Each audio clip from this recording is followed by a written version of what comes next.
As a way of introduction, I know we have a lot of folks here who are not league members, so I want to say just a little bit about the league. One of our tenets, probably our main tenet, is that we are a non-partisan but political organization.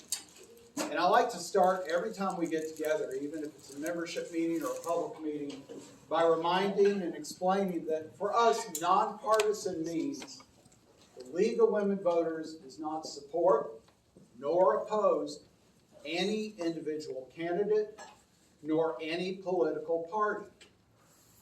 But yet, we do advocacy. We take action. We talk about issues that are important to us, and many of these issues focus on social justice, the environment, representative government. And people will ask, how can you do that? How can you advocate if you're nonpartisan? And the reason is the League of Women Voters, and this goes back over 100 years. From day one, the League of Women Voters had positions on issues. Back in the day, it could have been equality of funds in a marriage, child labor, issues that were important in the 1920s that still remain important today. But now we look at the environment, social justice, immigration, public education. And these positions that we've held come from years and years of study, discussion.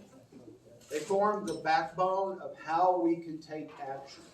And we hold these positions not only at the national level, the League of Women Voters of the U.S., we have state positions. We have local positions. Now, the reason I talk a little bit about the positions is, for those of you who are not familiar with the League, we don't just sit around and talk. So if you want to get involved, if you want to share your voice, if you want to fight for the change that we all think we should be fighting for, then we're an active organization. And the way we do that at the grassroots is we have teams. And I am proud to say that Henderson County has some incredibly hardworking teams. Two of those teams, and two of the hardest working teams, are, no surprise, public education and immigration. And what we have today is a joint effort, a presentation for both of these hardworking teams to see how issues in our community overlap and affect each other and affect us. Now, before we get started, you all will have questions throughout the presentation. I will ask you to hold the questions till the end. And we'll be wandering through, handing out, I think there are 3x5 cards. If you have a question, yeah, Chris, hold that up. That's 3x5 cards. What a high-tech concept we have here. Don't text us. Put it on a 3x5 card. Write your question down, and we'll gather it up towards the end. Now, we do this for a number of reasons. One is, pretty sure if this side's got a question, this side's got the same question. So we kind of combine them for clarity. And we also look at them, make sure we can read your writing too. So make them clear. But it just makes it a little bit easier for us to ask the questions to the presenters. And then if we need clarification, yes, we could do a deep dive on it. But anyway, if you have a question, if you don't have a 3x5 card, raise your hand. Someone's going to get it to you. All right. That's it for me. Mary Landry is right there. Mary, I want to give it to you. Take it away. Mary Landry is head of our public education team. Yep. And thank you so much for your work on this. Thank you. Thanks for coming. It's great to see so many people. Before I start, I want to know how many are here because they saw the ad in the Lightning? Or now I'm going to ask this. How many saw the ad in the Lightning? All right, so that's good. So the other way you may have heard about this is through supporting Public School Strong. Public School Strong, I think, made something. Maybe even you saw it because you read something about the literacy connection, and I think they made something about it. Anything else? What else brought you here? We're curious because we want to get the word out for all of our presentations. The Hendersonville Times Community News Oh, had a little section. So okay. the newspaper. The newspaper. Okay. Anybody else? Church newsletter from this From church. this church. Excellent. Great. And the rest was probably just the league information, league to league person. Okay, great. As Ernie explained, both the education team and the immigration team, Marcella, back there, she's the chair of the immigration team, got together to present, to support this presentation. Because both of those teams support forever strong, equitable, quality education for all students, especially in public schools. Our programs that we present strive to celebrate, to educate folks, to shine a spotlight on education in Henderson County. So we've invited Simone Wertenberger to speak today, and she's the one that does a lot of heavy lifting to make sure that we do present quality education to all students. She is the program director, I think that's right, that's what they call you, program director for the ESL, English as a Second Language, the Migrant Education Program, the World Language Programs, and a relatively new but thriving program is Project GLAD. And she's in charge of that also. And GLAD stands for, I had to ask her to make sure I had it right, Guided Language Acquisition Design. And she'll talk a little bit about that today too. She has been a teacher for 25 years. Doesn't look that old. She has been an administrator for 11 years. She has been with Henderson County Public Schools for 20 years. Talk about heavy lifting. That's awesome.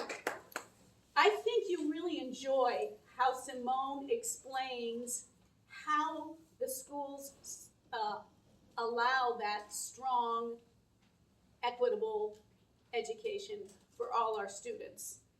She and her cohorts are several of the folks that do it in a challenging way. So I would like to present Simone Wertenberger. I'm sure you'll love it, and you'll have lots of questions for her. Thank you so much. That was probably the best introduction I've ever had. Thank you so much. I hope I can live up to that. And so the 25 years of teaching is education in total. Okay, so that was inclusive. I just want to. So I have brought with me Germán Ruiz, who is the coordinator for the Migrant Education Program, just in case we have any questions that I can't answer, and he can help me out with that. So I can talk until the cows come home. So somebody do a time when we're getting close. Okay, so there's my bio. Don't worry about that. This quote is really pertinent at the moment. So monolingualism is the illiteracy of the 21st century. And I like to start with that quote to kind of shift our thinking about assets and deficits, right? So raise your hand if you are bilingual or multilingual in this room. Raise your hand. Okay. Raise your hand if you're monolingual. That's everybody else. Yeah. So I do that at the beginning to kind of set the stage for what we say about our learners, what we say about our colleagues, what we say about our community members matters. And instead of calling students limited English proficient or at risk, let's think about those students as multilingual learners. And we have multilingual learners of all shapes and sizes and colors and stripes and varieties, and for many, many different reasons. So that is an asset to our community. I tell people often, kids, little kids, I'm like, I paid, well, not me, but my parents paid like $80,000 for me to learn mediocre Spanish in college. And you, 7, 8-year-old child who is already interpreting for your parents, have that for free. What an asset, you know? Like, why wouldn't we want to grow that and nurture that? So, yes. Somebody's asking for the. Oh, for a okay. mic, so. Keep going. Okay, well, I'm gonna try it really loud. Is that better? Okay, this is gonna be really loud. I'm sorry. I'm really bad with microphones. Is that okay? I feel like I'm about to blast you guys out. Okay, so communicate with me about volume. Is that on? I think it went back off.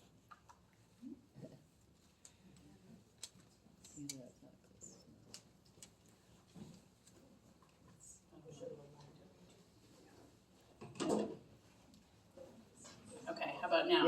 Yeah. Is that better? Okay. If I get too loud, please let me know. I'm used to shouting. So what we, it's okay. Here, I'm gonna be really loud. Is this okay? Can we hear that way? Perhaps they can move up front. Yes, or feel free to move closer. So in my department, and as well as in public education in general, everything that we do is driven by and guided by state, local, and federal guidance. So there are very few decisions to be made about funding or how are we going to do this that aren't guided by that. So it's very, very strict. So these are just a couple of the laws that guide the work that we do. This first one is Plyler versus Doe, states that any child under the age of 21 who does not already have a high school diploma gets to go to school wherever they live. And that is a beautiful, wonderful thing. So I don't have to worry about where somebody comes from or who their parents are or what their citizenship status is, because if you are a child in our community, you have a right to a high quality public education. The rest of these are specifically supporting a child's right to an education that they can access. So if I am delivering instruction in English and some of my students don't speak English yet, then it is my responsibility to make that information accessible to them. That does not mean translating necessarily. It means teaching in a way that provides access, and I'll do a little demonstration in a little bit. So I just wanted to point that out, that we are always guided by the laws of the land, okay? So this is just to make that point that I talked about earlier. Who brings assets to our community? Like, I grew up in a 2-parent household, both of them professionals, educators, got into college, got some scholarships, but we had the money to pay for college, all these kinds of things. And when I showed up in Henderson County 20 years ago, they were like, she speaks Spanish. And I was given a job practically without interviewing, okay? Even though we had so many folks in our community members whose Spanish was far superior to mine. Flashing forward, I don't know how many of you know America Moreno Jimenez, but she is a wonderful young woman who is the high school success advocate for North Henderson High School, but is in the process of, she's a principal, becoming a principal fellow, so she will be a principal sooner rather than later. And this is one of the young ladies that when she started her school career, she did not speak English. She was considered at risk. She was considered to have deficits. But it's important to think about, what do I bring to the table? What do my students bring to the table? And how did we get there? Because those lived experiences are really different and really, really important to name those and talk about those. I hope she takes my job someday. I really do. Next, we're going to quickly just talk about the different groups of students in our care. National origin minority student means anybody that comes from a household where a language other than English is spoken. That does not necessarily mean that the child speaks that language, but they're coming from a multilingual household. Multilingual learner is somebody who is on their English language journey. So they have not yet achieved English proficiency in a way that allows them to access the education without support. So a multilingual learner needs scaffolding, some support to access core instruction. Migrant Farm Worker Education Program specifically and only refers to the children of families who travel seasonally for farm work. The broader use of the term migrant right now is very different from that. So when I talk about Migrant Education Program, it is very specific, and that's why I brought him on in case we had some questions. We're also going to talk about our world language learners. Back when I was in high school, it was called foreign language, but now we recognize that these are not foreign languages, these are the languages of the world, and many people speak them and learn them. So we have students like my daughter, who did not grow up in a multilingual household, taking Spanish in high school, so she is a world language learner. She's not doing very well, but we're gonna get there, much to my chagrin. We're also gonna talk about a new program that we have, which is CDM, and that stands for Credit Demonstrated by Mastery. So our students who speak a language other than English at home can now take a test and earn 2 high school credits and walk into high school with those 2 credits in their pocket. I'm really, really proud of that initiative. It makes a big difference for our students. And also dual language programming. We have a thriving dual language program at Bruce Drysdale that then matriculates up through the middle school and the high school. So who are we talking about, right? These are the families that we support and serve. And of the 12,000 students that are enrolled in Henderson County currently, about 3,300 of them come from multilingual households, okay? Of those, 1,800 need support to access the curriculum, okay? And these numbers are, I pulled them like 3 weeks ago, so things fluctuate. 825 of those students are in their first, second, or third year of U.S. schooling. Sometimes that means they were born in another country, sometimes it doesn't. Okay, there are lots of variations on the theme of who I am and where I'm from and who I belong to. Okay, lots of variations on that theme. 513 of those students meet the technical definition of immigrant for funding purposes. And that means that they were born in another country and they're in year 1, 2, or 3 of school. So the federal government provides dollars specifically to support those newcomer students. And that is one of my favorite pictures ever. And I know you can't read it because it's probably too small. But this is at graduation, and there's a, on the mortarboard, it says in Spanish,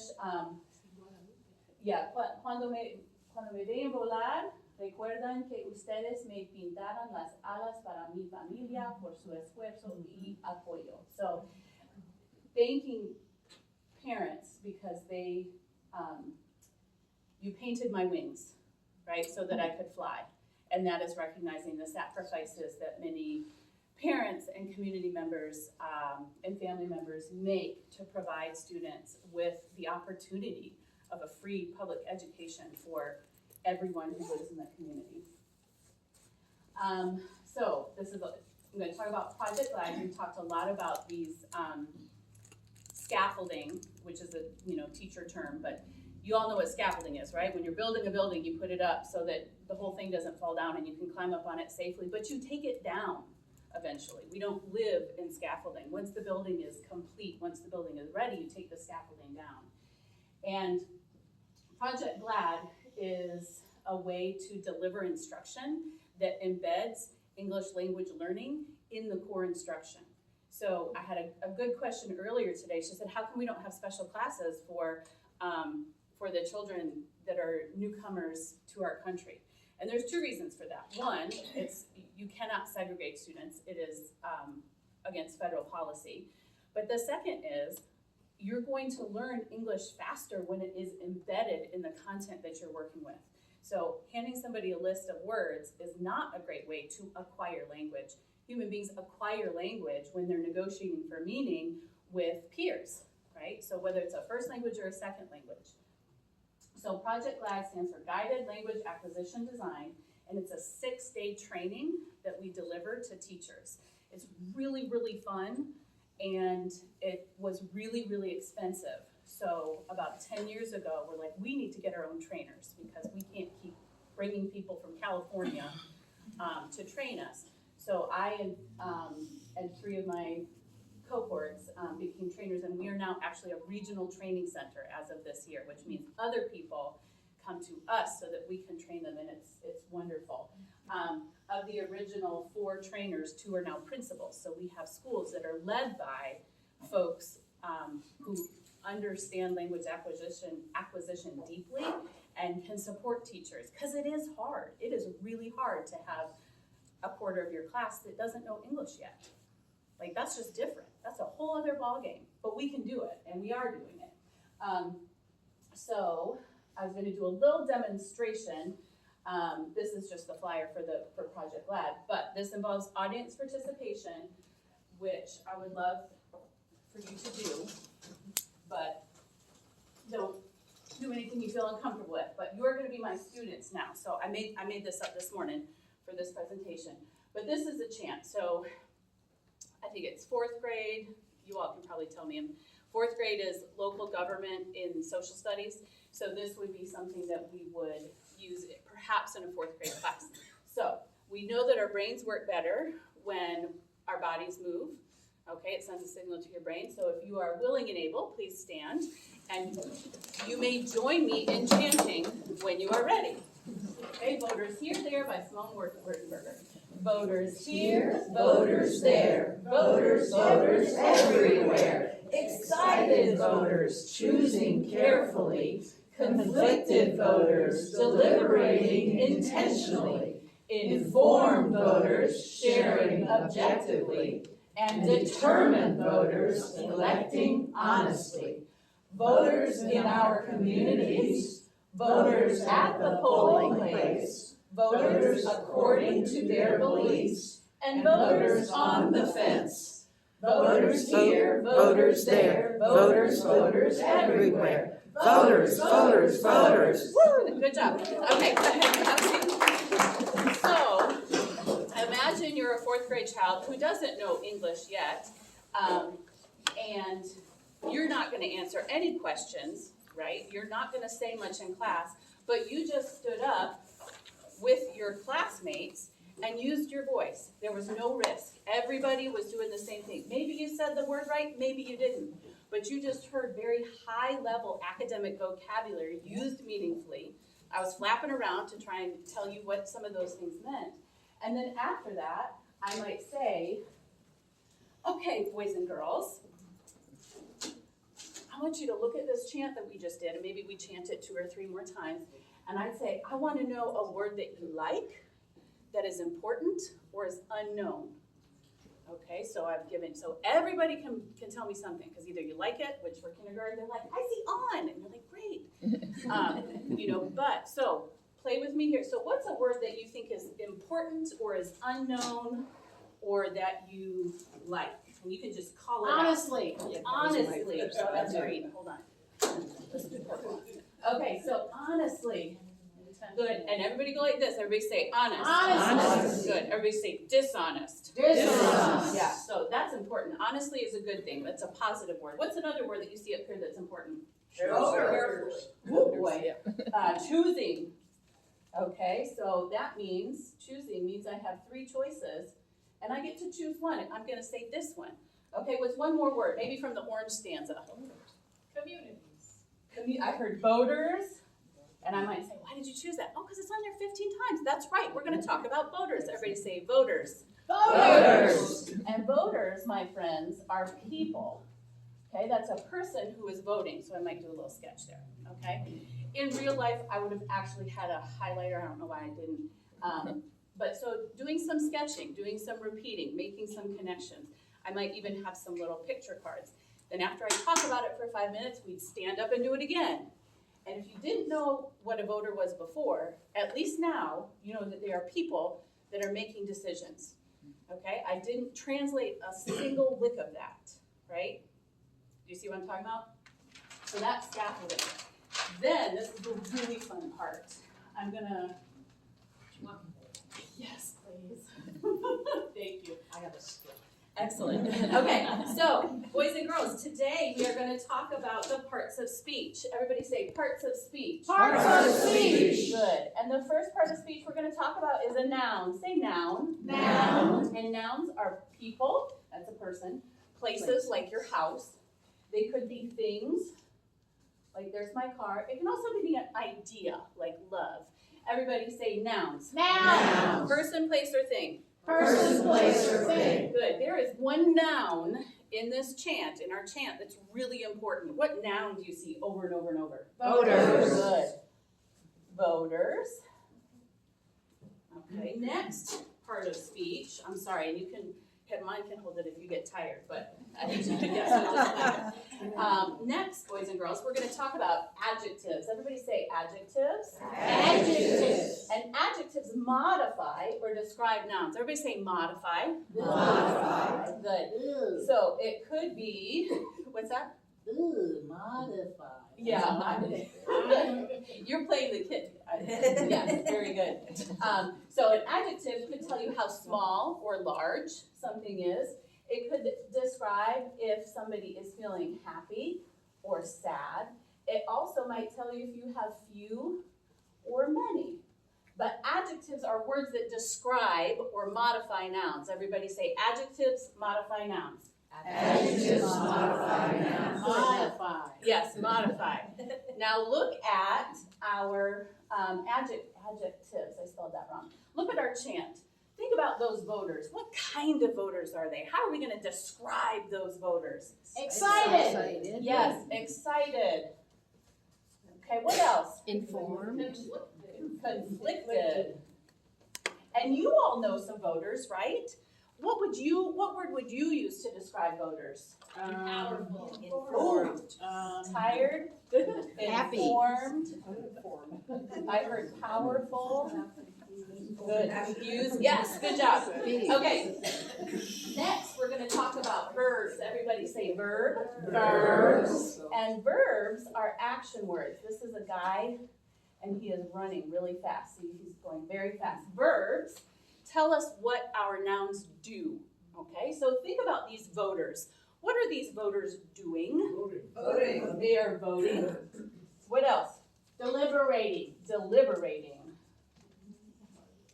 Choosing. Choosing. Electing. Oh, I heard cheering. I like that.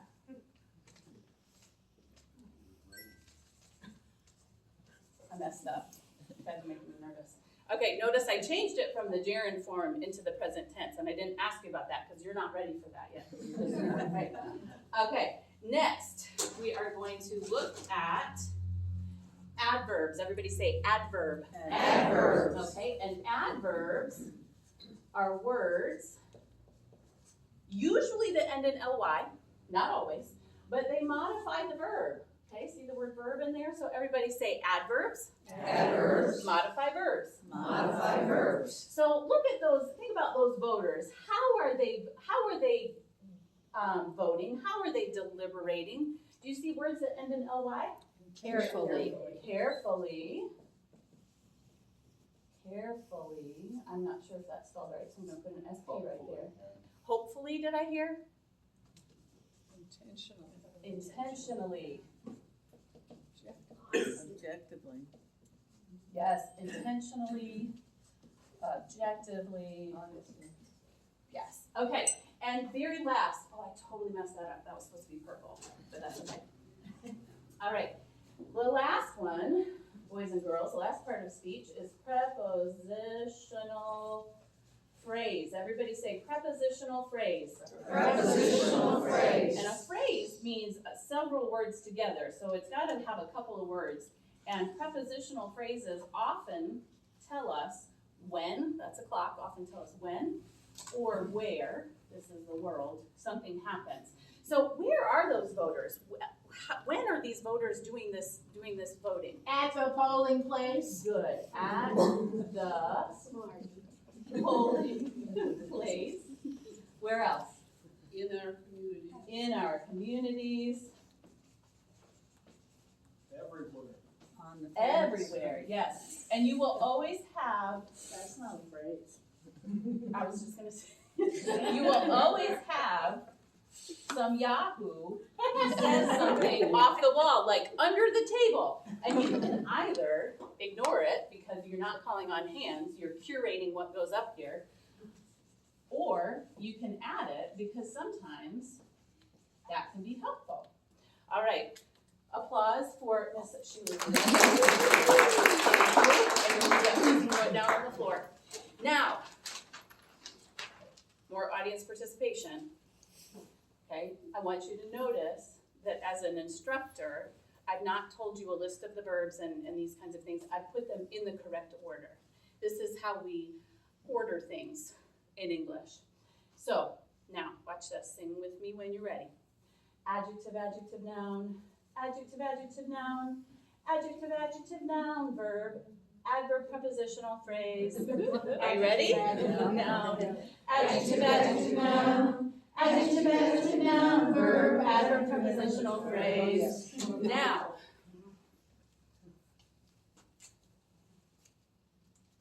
I would like Sheila to choose her favorite adjective and put this next to it. Mary, could you choose another adjective that you like? And Lynn, could you please choose a verb that you like and put that next to it? Mary, if you could choose an adverb. And Nancy, do you mind choosing a prepositional phrase, please?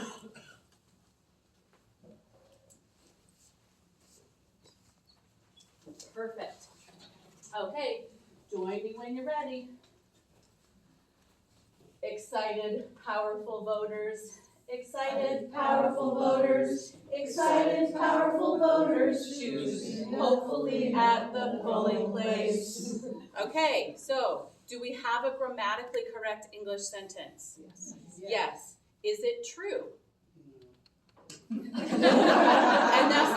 So then you have this great discussion about, well, why isn't it true? What do we need to change to make it true? And it might be true for you, but perhaps not true for this voter. So what if I did it like this? So I'm not gonna make y'all stand up, but this is great for those yahoos that need to get up and move. Hand them a sticky note, come on up, get another adjective.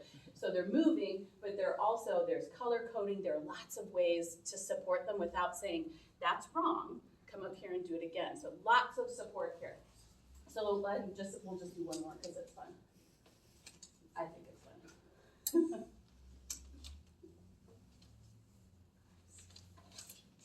Okay, you ready? Conflicted, tired voters. Conflicted, tired voters. Conflicted, tired voters vote intentionally under the table. Okay, is it a correct sentence? Yes. Yes, absolutely. Is it true? No, because where do voters vote? At the polls. At the polls. We learned that from our text that we read. Very good. Okay, so this is a very quick, so that's teach yourself off. So now, to answer your question, and they don't speak English yet, you sing and you dance and you make things visible and you make connections. Because all of these students that are coming to us, whether they are born and raised in Henderson County or got here last week, have background experience. They have knowledge. And our job is to figure out how to connect to it so that they can add new knowledge to that. It is not to erase who they were when they came to us. So that is Project GLAD in a nutshell.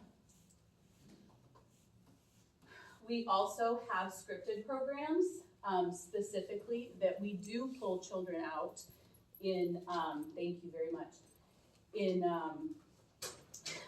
in small groups to address specific needs. So while my son, who is dyslexic, so there's a part in the day at every school where kids go for what they need, whether it's speech or resource or English language development or AIG, which stands for academically and intellectually gifted. So there is always special time in small groups to support students with very specific sequential skill building. And we use Lexi English as well as Language for Learning to do that work. When we think about the ultimate goal for all of our students, whether they are multilingual learners or students coming from a monolingual English household who want to be competitive upon graduation, language plays a huge part in that for everyone, right? So one of the things that we do in our department is specifically hold a conference, if you will, for our multilingual learning community and advocates. So that might be students who never needed support in school, but whose parents are unfamiliar with filling out a FAFSA form. That might be a student who is first generation and needs support applying to college. So we do a big conference, and all of our high school, not all of our high school students, but about 400 high school students come every year. We go to Blue Ridge. We have motivational speakers, and then we have community resource fairs, so people who are hiring for after-school jobs, people to help kids fill out FAFSA forms or apply to colleges, anything that you could possibly think of that might be relevant or resonate to with our high school students. Okay, and that's been very, very successful, that partnership. We would love for the League of Women Voters to have a table at that next year. I think we just picked the dates, and it's October 10th maybe, but I'll double check. And it's a wonderful, safe place for all of our students to be. And it is one of the few spaces where adults speak openly about being undocumented or underdocumented, and making sure that our students know that they are not alone in their journey. Because if you're gonna apply to college, you have to fill out a residency thingy-do to even apply to college. And it asks for your parents' social security numbers. So you as a student have a social security number, but perhaps your parents don't. And that's a very scary thing. The last thing you're gonna do is go talk to somebody, because filling out that form might jeopardize your parents' ability to stay safe. And for a long time, we didn't have a safe place for those conversations to happen. So we intentionally choose folks from our community to come and create that space. And, and we always do like an exit ticket. And every single time, what brings me to tears is when students write, "I'm not alone," you know, because this event is often one of the few, what's the word I'm looking for? It's a school event, but students are free and feel safe to articulate their worries, their fears, different things like that. So it's been a great event, and we're looking forward to it next year. We talked about migratory in the educational context a little bit earlier, but I want to add this visual. And specifically, I'm sorry, I forgot to be shouting because I was trying to calm down. Can everybody see, are we still okay? Okay. So a migrant student, for our purposes and funding purposes, is a child between the ages of 3 and 21 and has moved with a worker. Sometimes the worker is themselves across district lines for the purpose of finding temporary work in agriculture. We have OSY, which stands for Out of School Youth, and those are children between the ages of 3 and 5. They're not in school yet. And then we also have students between the ages of 16 and 21 who aren't in school, okay? But if they fall under this definition, we can serve them. We provide tutoring, working to teach English language skills, and hopefully put them on a path to getting a GED if that's one of their goals. So we partner with Wake Tech that does a wonderful GED program. We've also, BRCC now has a GED program in Spanish, which we are working to funnel young people into. Okay. And all of these other labels, immigrant, English language learner, multilingual language learner, national origin minority, a child might carry some of these labels, but not all, and they might move between some of those labels. Once you gain enough English proficiency to access instruction without that additional support, you are no longer an English language learner. You are proficient, that label federally doesn't live with you anymore. So these are all federal designations. Okay, credit demonstrated my mastery. This is a picture of, this was last year at Apple Valley Middle School, and basically we said, if you know a language other than English, because of your family, you have the opportunity to take this test and earn 1 or 2 world language credits. So these are all kinds of 7th graders making an investment in their future self. Taking a test, they tested in Spanish, in Chinese, they tested in Pompeian, which is the language of our Micronesian families. They've tested in Italian and Hebrew, and just any language you can imagine. And one of the best parts of my job is talking to folks who have earned those credits and telling them, you're going to high school with 2 credits in your pocket. That's a lot of credits. You only need 22 to graduate, and you get 2 because you are multilingual.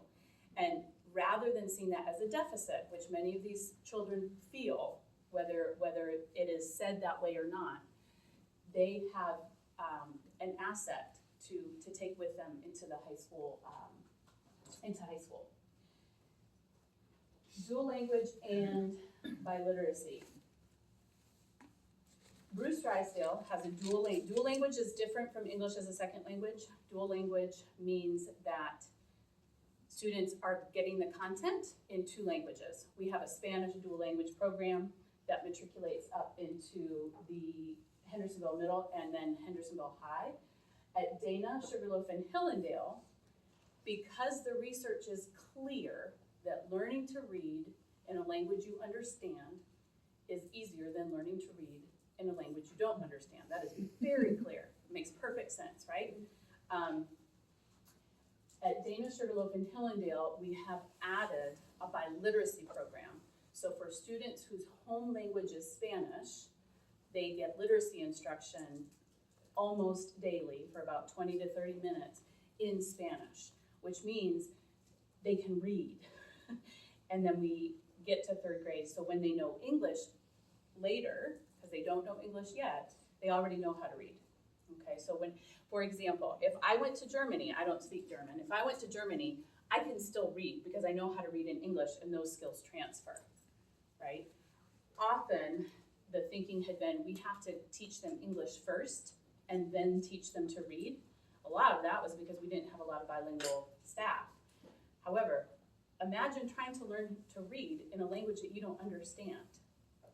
So now we have this opportunity to teach those students, and the results are fantastic. When you look at the growth coming out of Sugarloaf and Dana, and Hillendale as well, it's fantastic. So you've got kids who in 3rd grade are surpassing their monolingual peers on end of grade tests because they are constantly decision making. So for example, I can walk in, I could call this a chair, or I could call it a seat, or I could call it una silla.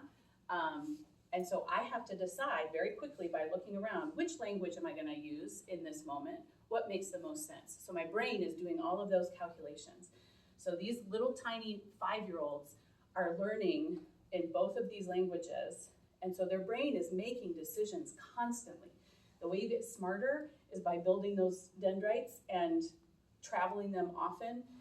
So when they are given that opportunity early on, they're outperforming their monolingual peers. That was a lot of teacher speak, so I'm happy to answer questions on the other end of that. Here's, this is how the dual language program works at Bruce Drysdale in kindergarten.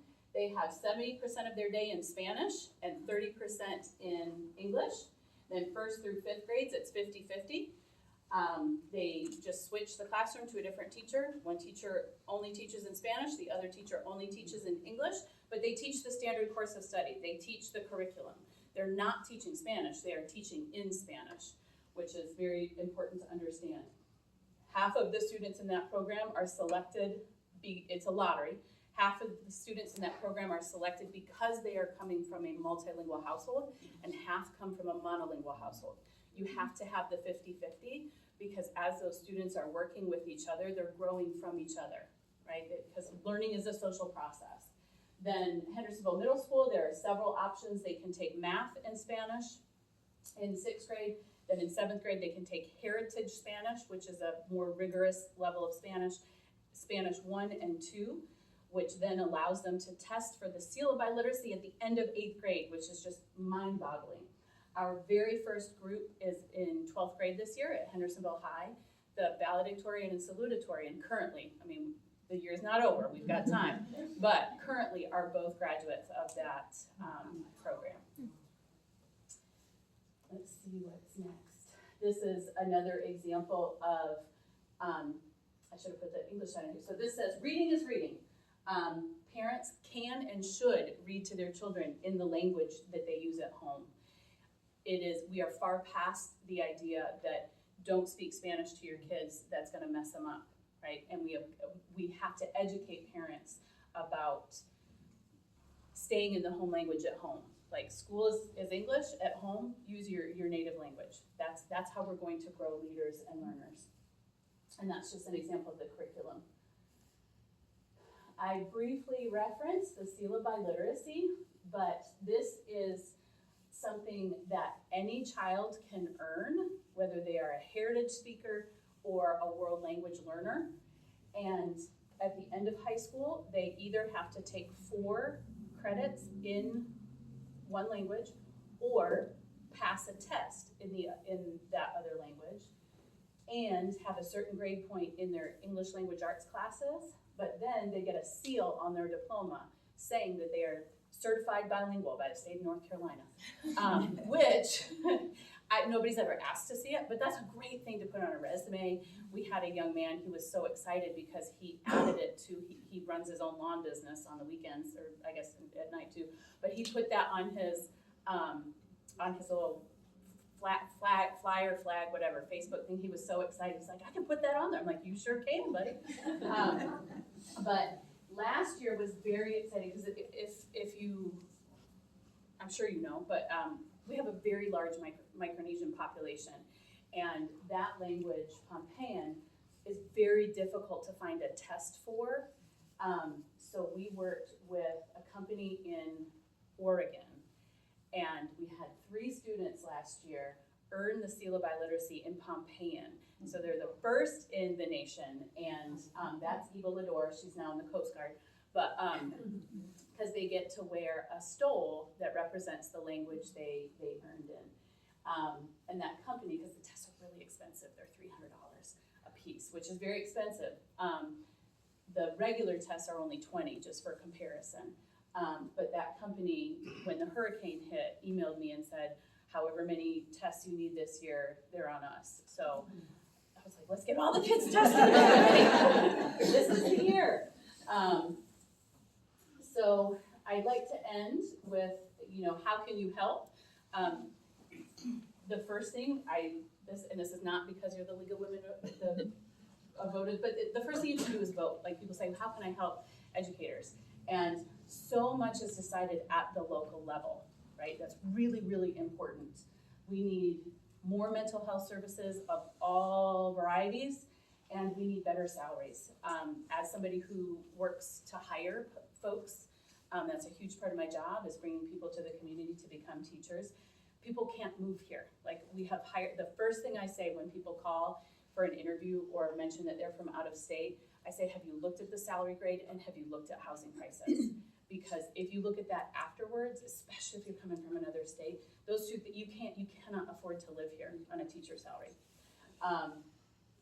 Unless you bought a house 1 million years ago, so I won't get into all that. Y'all know how that is. But so voting at the local level is really, really important, specifically asking for things like salary, it's not the stipend raising, and we need money for counselors and money for social workers and all of those things.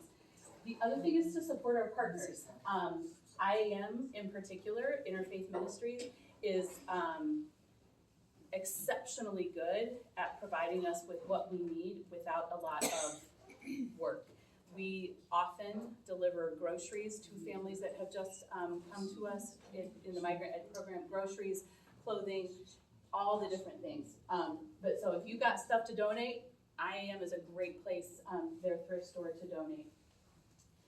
The other thing, if you are feeling like you'd like to donate monetarily, the Henderson County Ed Foundation, her office is right next to mine, and if you put in the memo or whatever, you know, for ESL or whatever, then I can ask for that when we need something. So for example, last year we had a young man who was working full-time because he was here without his parents and going to school full-time, and had literally like 8 teeth that needed to be pulled, and he was in so much pain, and but he couldn't afford dental work. He doesn't have parents. He couldn't, you know, all these other different things.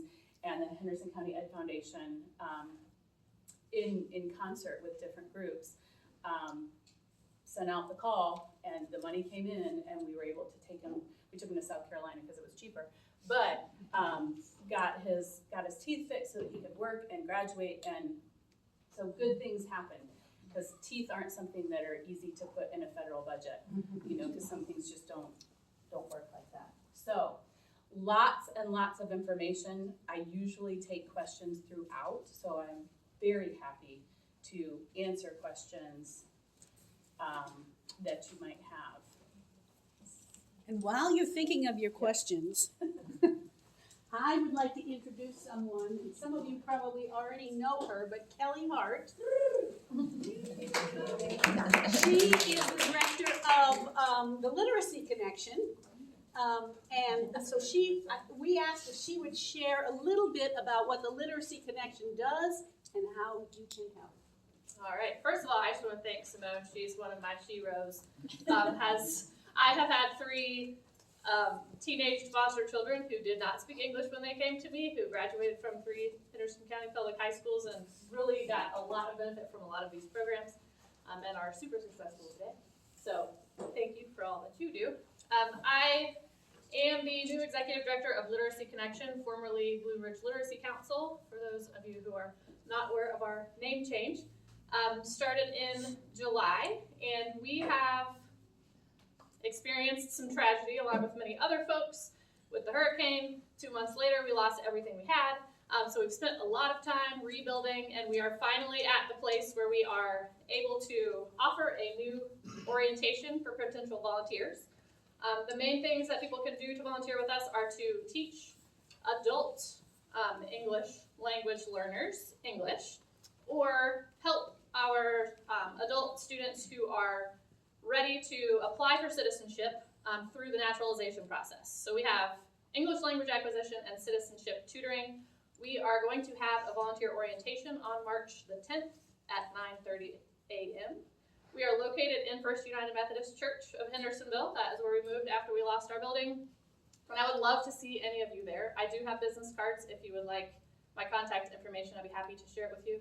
You can also sign up for our newsletter at litconnection.org, and the information about the trainings will come up there. But first up is volunteer orientation, and then we provide program-specific training to tutors so they have what they need to be able to help our adult learners learn what they want to learn, so that they can also support their students who are, most of our students are parents of children in Henderson County Public Schools. So we have a little mutual thing going on. So Is that in addition to what we did in the last training, or is that a new program? so the volunteer orientation is just really for first-time volunteers. Yep, and then we'll have additional training after that to prepare people to take on students. Thank you, and thank you to those of you who are already volunteers. I see several of them in the audience, and I'm sure they would be happy to talk to you as well about their experience. Are you ready? I'm ready. There's a theme here. Okay. How are these programs affected, or will they be affected by Trump's cutting programs? Excellent question. And so the Department of Education, the Federal Department of Education, their main job from my seat at the table is providing guidance about best practice and making sure that the money that is doled out is used appropriately. So I'm not sure what will happen when and if we get to that point. North Carolina is a local control state, so we don't have to do anything unless we want those federal dollars. So federal dollars are sent to us in grants, not like, oh, here's a grant, but like you have to apply for it and it's funded annually. So currently, the funding that we have is from last year. In about 4 months, we do the consolidated grant application process, which means all the grants that we apply for, we have to show all the evidence that we're doing it correctly, say what we're gonna use it for, all of that kind of thing, and that gets sent to the state level. And then the state gets money from the feds, and then they give it to us based on the number of different students we have in those different categories. So, currently for this school year, nothing except the fear that is caused at many, many levels. I had to start my last teacher meeting with your job is safe, right? Like, because immediately people, you get scared. So not just fear on the student's part, but fear on the adult's part. Uncertainty, which of course is a stressor. And when we have teachers who are chronically stressed, it shows. So right now, the biggest impact is the fear, uncertainty, and lack of clarity about what that could or would look like if the Department of Education were to be abolished. I don't think about it too deeply because I literally cannot understand how that would look. So that's my non-professional answer. Well, I mean, like right now, we have our task. We are educating the kids in our care, and as Mr. Garrett says, let him worry about that because that's why he makes the big bucks. So he has assured us that Henderson County is funded appropriately and everybody's job is safe, and therefore our children will get what they need so long as they're in our care. Good answer. Now, I mean, these are all kind of themes. How are you keeping children safe if ICE comes to school?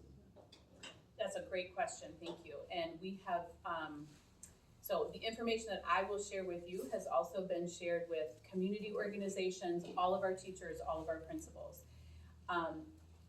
And really stepping back to say, no one can come into our schools and talk with students unless they are a parent or a guardian or have a judicial warrant signed by a Henderson County judge.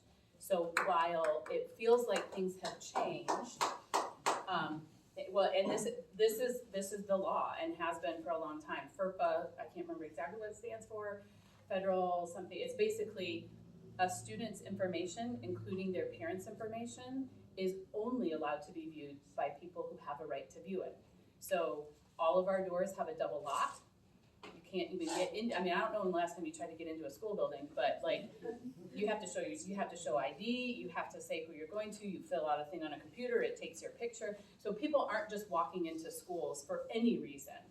And if and when, and I think it's a big if, because schools are not places where anybody wants to do immigration work. Our sheriff, as well as the city police, have met with Mr. Garrett repeatedly and indicated that there is not ICE presence locally, and if either party becomes aware of that, they will make the other, that'll be that first phone call. But kids are safe in our schools from everything. However, that fear is certainly keeping some of our children and families home. And that's unfortunate, because if you're not here, we can't teach. I hope that answered that question. Yes, good. Credits in high school for proficiency in another language, is that a local, state, or federal law administrative rule? I Or don't- local school board? So I'm not sure if we could clarify the question. So, go ahead. It's an offshoot of worrying about what Trump is doing to things. Is this program that allows for credits something that's a North Carolina program, a local program, or is it something from the federal government that could simply be wiped out? Good question. So, so North Carolina allows for credit demonstrated by mastery for a variety of subjects, so that is a state rule. Locally, we have the right to determine how we award those credits. So for example, you could earn credit in biology if you sat for the exam and demonstrated that mastery before taking the class. It doesn't happen very often. But so the program would not be in jeopardy because we have local control to make those decisions. However, the funding that I use to pay for those tests currently is out of a federal budget. So in theory, if our federal dollars went away, then I don't know how we'd pay for it. So yes and no. And are the tests only in 7th grade, or are they, what are they? Excellent question. So we do mass testing in 7th grade for 2 reasons. One, 8th graders have the option to take Spanish 1 at all of the middle schools. And I don't want a kid to sit in a class that they don't need just to get the credit. So we take it in 7th grade so they can know what to do for their 8th grade year. However, credit demonstrated by mastery can be done anytime during your high school career, but there are 4 windows. You have to do it like from September 3rd to October 9th, or February 27th through March 15th, or there's one in the summer as well. So we certainly have high schoolers who are earning those credits long after 7th grade. And you mentioned the Henderson County Education Foundation. I think they just want to hear the name again and how to contact them. Henderson County Education Foundation, I think if you Google it, it just pops up, but they have Peggy Marshall is the director.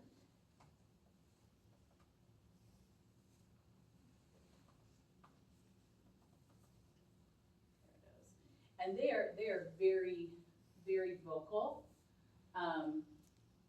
So it's hcefnc.org. And we have a great relationship with them. They support lots of initiatives in the county. They support teachers, they support scholarships, many things. Yes, ma'am. Are they supportive of, you're talking public education period, or is this including private education? This is Henderson County Public Schools. Okay. Yes. Federal dollars, this is a unique thing that I didn't know until I was in this position, but federal dollars have to be shared with private schools. And of course, charter schools, which are publicly funded, come out of our allotments as well. Well, I guess I'm going back to what are we giving the kids to go to private schools now? Vouchers. Vouchers, yeah. I can guess we- it's the vouchers Yeah, that I'm talking and actually we have this question, Okay. it might be your question. How much impact does North Carolina's movement to move funding to charter schools, and we're gonna put in private schools because that's the voucher opportunity scholarships, affect what ESL learning receives? Does the fact that that money is going to those 2 places affect? Yes, so any child who resides in Henderson County but chooses a charter school, anywhere, whether it's Henderson County or not, those dollars follow that child. So less children, fewer dollars, but we still have to provide all of the services. So we must provide lunch, we must provide busing, we must provide ESL services, we must provide services for students with disabilities. Charter schools don't have to do that. Sometimes they do, but they don't have to. So, so the effect is less money. And once you get up to this level of education, it's all about money. I didn't think that's what I was gonna do with my life, but here we are balancing budgets. So yes, it lessens the amount of money that we can spend on our students. And it's public information, it's several millions of dollars each year. And voucher schools, private schools have no accountability, none. It's different rules, yes. Yeah. There are 13 of those in Henderson County. Anyway, this is the golden question. I'm not sure that any of us have the answer. What can we do to cut out mass deportation? I have yard helpers that she's had for 5 years who are not documented, but their children are. So, I'm going to answer this from a personal, not my school self. There are wonderful organizations in our community, including CIMA, C-I-M-A, as well as True Ridge, that are offering families, I have no idea how to stop mass deportation, but that are offering families some planning tools and things like that. So for example, parents who might be undocumented, who have children who are documented, they are supporting those families in writing different custody agreements and having plans in place for if that were to happen. And so now I can put my educator self back on. When we are speaking with children, we can't guarantee that nothing bad will ever happen. What we can do is talk to them about, if you are scared, do you have a phone number in your head, like when little ones? What's the phone number that you have in your head, right? Making sure that every child can say their first, middle, and last name, and that they have a phone number in their head and the name of the adult that it goes to.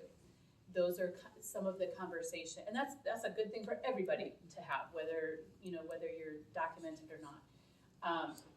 So those are the kind of heartbreaking conversations that we are having, because often children don't know necessarily whether they are documented or undocumented, or the documentation status of their parents. Sometimes they do, but sometimes they don't. And also, as the public schools, documentation status does not matter. We don't collect it, we don't know. Children do share with us, and that is privileged information that is then protected by FERPA. But I hope that is kind of an answer to that question. Yes, that's good. Okay. Okay, this is the better question. Okay. Easier to answer, I think. Sometimes Hispanic homes are not print rich. Is there a way to provide more Spanish language children's books to homes? Yes, and I would expand that to make sure that we understand that we have many homes that are not print rich. And it is less to do with ethnicity or linguistic differences and more to do with socioeconomic status, right? So the question becomes, how do we make sure that our literacy efforts are inclusive of all of our different learners? So all of our libraries answer to our main library. We are working hard to make sure that our book collections are reflective of our community. East Henderson High, probably 2 years ago, really wanted to make sure that there were books in Pompeian to reflect our Micronesian community. It was really expensive, but we ordered, all these books, and watching high schoolers come in and flip through picture books time after time is like, if it doesn't give you goosebumps, like they're like, this is my language. These are my people. I've never seen it in a library before. And they weren't even good books because there just weren't a lot of options. But, just when a child sees themselves reflected in literature, that's powerful. So talking to your media specialist, and then the literacy connection. Well, so not the literacy connection, but from my old, where I came from, Smart Start Partnership for Children has the Dolly Parton's Imagination Library, which just last year we became one of the pilot states to provide all bilingual books. So you can sign up for all bilingual English-Spanish books to receive a book in your mailbox every month until your child turns 5. So that's before they get to Simone. But it was very exciting when we got to do fully bilingual books for all families. Yeah, because it's wonderful when you don't have to decide. So a child who is multilingual shouldn't have to decide, well, do I get an English book today or do I get a Spanish book? Because if it's in English and I go home, I can read it. If it's in Spanish, then when I go home, my parents can read it, but we can't read together.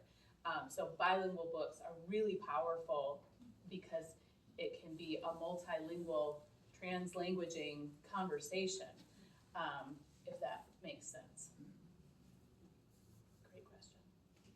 And do you know about the book vending machines? Yes. Okay, so a donor, there's several, I can't give credit to where it came from necessarily, but each one of our elementary schools now has a book vending machine that takes rotary. It was rotary.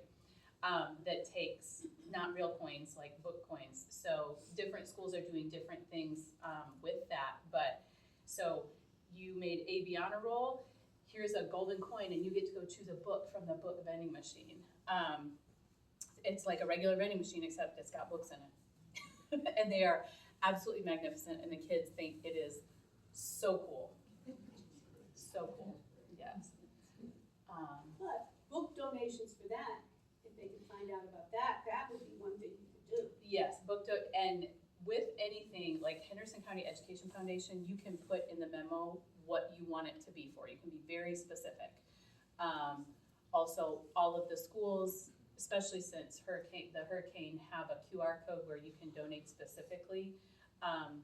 But if you have a school in particular that you'd like to support, I can put you in touch with the right people to make happen whatever you're hoping will happen.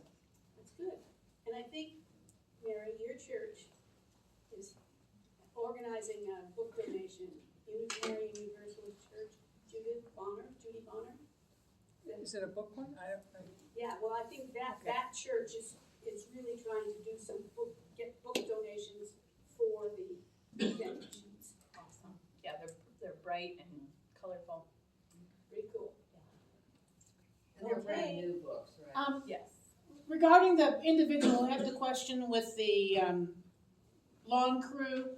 Does everyone know about the tarjetas rojas, the red cards that you may hand to someone who you feel might need to know what their rights are in these troubled times? Our church is distributing this, and if you're on your way out, there should be some on the counter. And I have given them to the woman who cleans my house, for example, and we cried together over the situation.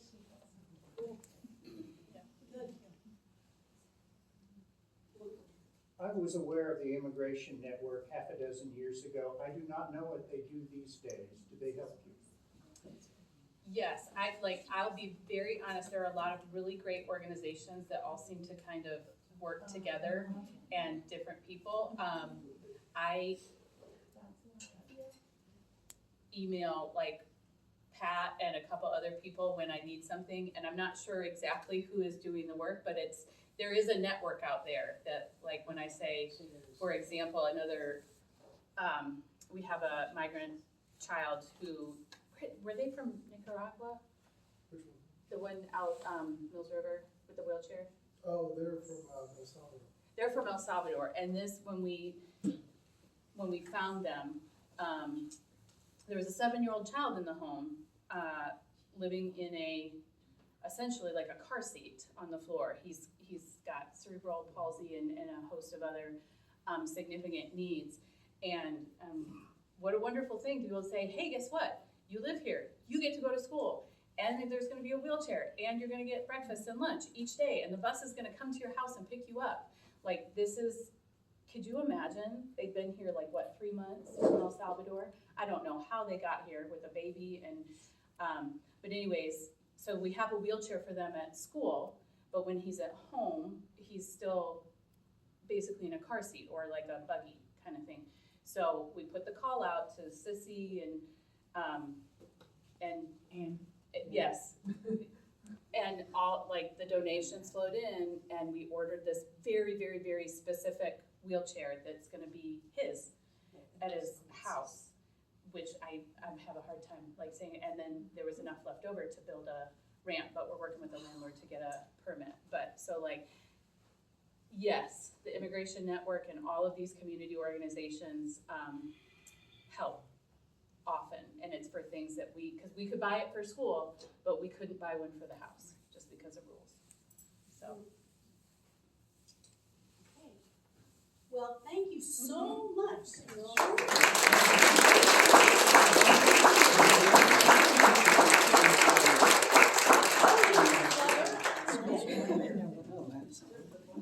All right, let me add my thanks, and thank you so much for not making us diagram sentences.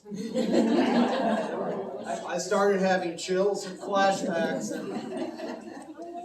So thank you again so much. I want to thank Mary, Marcella, and both our immigration team and our public education team. Thank you so much for organizing this and putting it on.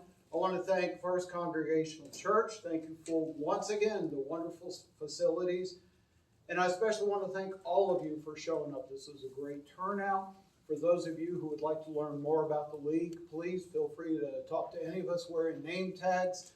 We have a little bit of snackage left over. Feel free to grab something for your drive home. Yes. The video, where will it be made available? That's a very good question. It's going to be on our website somehow. I am not the most technical person.